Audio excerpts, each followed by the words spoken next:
ঘোড়া চাবুক গাছ বা বিনুনি গাছ ফেভাকিয়া পরিবারের একটি গাছের বিজ্ঞানসম্মত নাম, যার বাংলা নাম ঘোড়া চাবুক গাছ। গাছটির সবচেয়ে আকর্ষণীয় অংশ হল মঞ্জুরিপত্র সহ সুশৃঙ্খলভাবে বড় হওয়া এর পুষ্পদণ্ড। মঞ্জুরিপত্রগুলি পুষ্পদণ্ডের এমনভাবেই বিন্যস্ত থাকে যে দেখলে মনে হবে কেউ যেন সুন্দর করে বিনুনি বেঁধে দিয়েছে। ইহা আমাদের দক্ষিণ পূর্ব এশিয়ারই গাছ। ভিজে মাটিযুক্ত অঞ্চলে স্বাভাবিকভাবেই জন্মায়।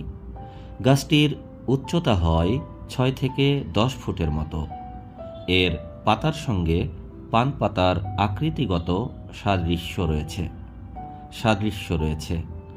ফুল খুব ছোট, মঞ্জুরিপত্রের ভেতরেই থাকে, তাই বাইরে থেকে দেখা যায় না।